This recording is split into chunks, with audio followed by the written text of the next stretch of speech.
सबसे पहले तो संविधान दिवस, उसके लिए बहुत बहुत बधाई देना चाहता हूं, मुबारकबाद देना चाहता हूं।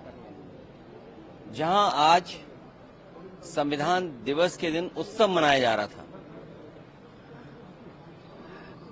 सच्चा उत्सव तभी है जब संविधान के रास्ते पर चलें।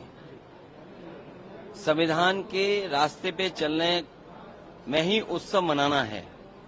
और हम सब समाजवादी लोग हैं, सच्चे समाजवादी, संविधानवादी लोग हैं। हम वो समाजवादी लोग नहीं जो संविधान को कोरा कागज समझते हों। ये संविधान जिसने हमें रास्ता दिखाया, बाबा साहब भीमराव अम्बेडकर जी का संविधान, जिससे हमें समय समय पे अधिकार मिलते हैं।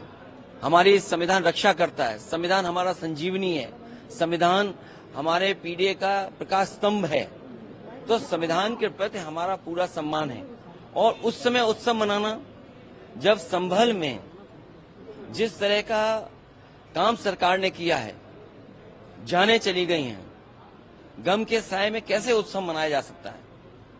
जहां जाने चली गई और न्याय नहीं मिल रहा है, तमाम हजारों लोगों को झूठे मुकदमे में फंसाया जा रहा है। वहां के सांसद, वहां के विधायक और उनके पुत्र पर झूठे मुकदमे लगाए रहे हैं। पूरी गलती है तो वो सरकार की है। सर्वे जब एक बार हो चुका था, फिर दोबारा सर्वे क्यों करना? और अगर दोबारा सर्वे भी करना था तो आपस में बैठ करके बातचीत की जा सकती थी। बातचीत कर करके जो बातें रह गई थी उनका दोबारा सर्वे कराया जा सकता था। सर्वे के खिलाफ नहीं थे, लेकिन जिस तरह का सर्वे करते समय जो टीम के पीछे नारे लगा रहे थे, क्या उनके खिलाफ कोई कार्रवाई हुई? क्या सर्वे के साथ और सर्वे टीम के साथ बीजेपी के कार्यकर्ता थे जो भड़का रहे थे? क्या उनके पास ऊपर कार्रवाई हुई? क्या उनको गिरफ्तार किया गया? क्या उनको जेल भेज दिया गया? विपक्ष न जाए वहां पे। वहां पर जो लोग परेशानी और तकलीफ में हैं, उनकी बात न सुन पाए, इसलिए इंटरनेट बंद है। वहां पर कोई जा नहीं सकता है। हमारे दो लीडर ऑपोजिशन हैं, दोनों हाउस के, दोनों जाना चाहते हैं आज, लेकिन दोनों को जाने की परमिशन नहीं दे रहे हैं। अगर हम भी यहां से चल दें, मान लीजिए अभी गेट बंद कर देंगे, हमारे सभी सांसद चाहते हैं कि हम जाएं आज संभल। अगर हम संभल जाने के कहेंगे तो कहेंगे संविधान नहीं मानते, कानून नहीं मानते, सरकार का नहीं मानते। तो ये भारतीय जनता पार्टी के वो लोग हैं जो मन विधान से चलना चाहते हैं, संविधान से नहीं।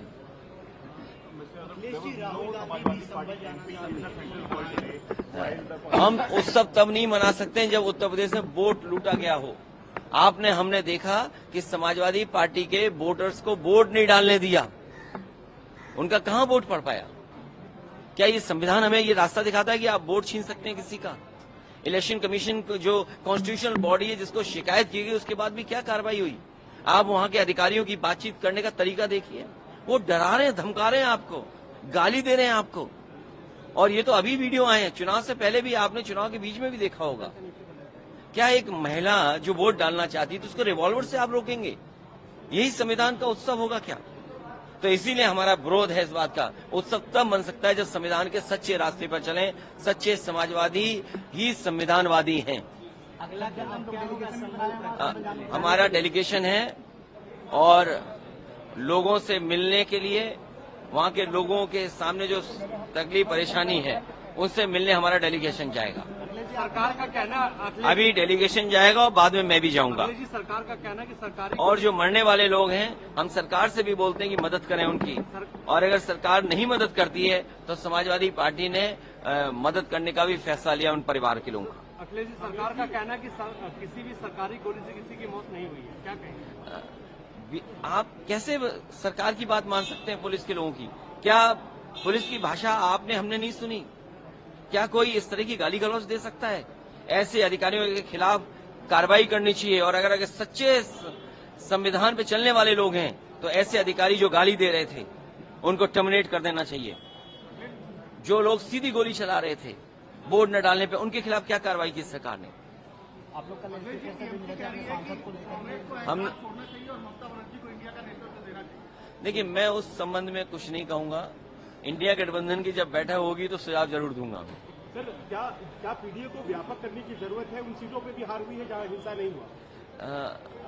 पीडीए को बड़ा इसलिए करना जरूरी है कि पीडीए ही आबादी का 90% है। पिछड़े दलित, अल्पसंख्यक, पिछड़े दलित, आदिवासी और आदि आबादी अगर हम कुल मिला लें और पीड़ित दुखी अगड़े भी अगर हम मिला लें तो 90% लोग दुखी हैं सरकार से। धन्यवाद।